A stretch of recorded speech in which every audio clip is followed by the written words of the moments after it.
Her best friend mocked me at dinner. She deserves better than you.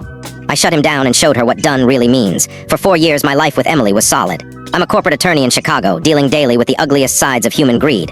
Coming home to her was my escape.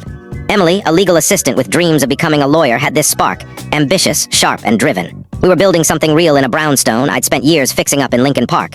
It wasn't just a relationship. It was a partnership, a foundation for a future together. I wasn't just covering her bills. I was investing in the woman I planned to marry. But there was always a shadow. His name was Ryan, Emily's college best friend. Ryan was a freelance photographer, the kind of guy who called himself a visionary while scraping by shooting headshots for local realtors.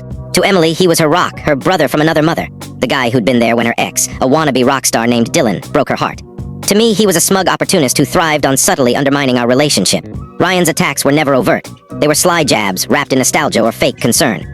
If I took Emily to a rooftop dinner downtown, he'd reminisce about some epic road trip they took to Lake Michigan, sleeping under the stars. "You can't plan that kind of magic, Em," he'd say, smirking. The implication was clear. I was the predictable, buttoned-up guy, and he was the key to the vibrant life she was leaving behind. Emily ate it up, defending him every time I raised an eyebrow. "He's just Ryan," she'd say. "He's family. He's protective because of what Dylan did to me." I'm a patient man. My job demands it. You don't win cases by reacting impulsively. You wait, let the other side overplay their hand. I waited for Ryan to slip. The moment came 6 weeks ago. I just won a grueling case, a year-long battle that consumed my life, late nights, missed weekends, endless depositions. But we won, a career-defining victory for my firm. To celebrate, I hosted a dinner at our brownstone. My closest friends who'd barely seen me in months filled the table. Wanting to be the bigger person, I told Emily to invite her crew, knowing Ryan would show up. The night was perfect. The house glowed with string lights, jazz played softly, and I cracked open a bottle of Napa Valley Cabernet I'd been saving. Ryan predictably treated the place like his personal lounge, guzzling my wine and holding court.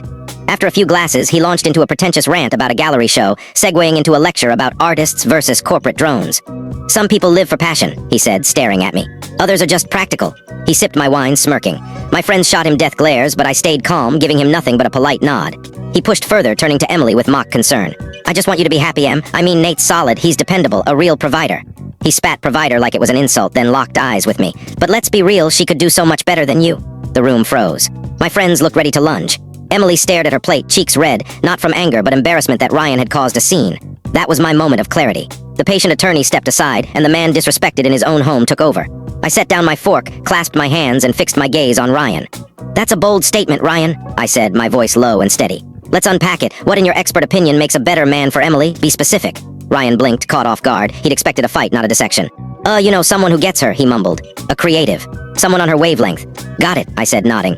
"So, a creative like you, let's test that. Emily's in her second year at Northwestern Law, top program, steep to..." For complete story, follow the given link below. Please like and subscribe Meesha's Quest Tales for new stories.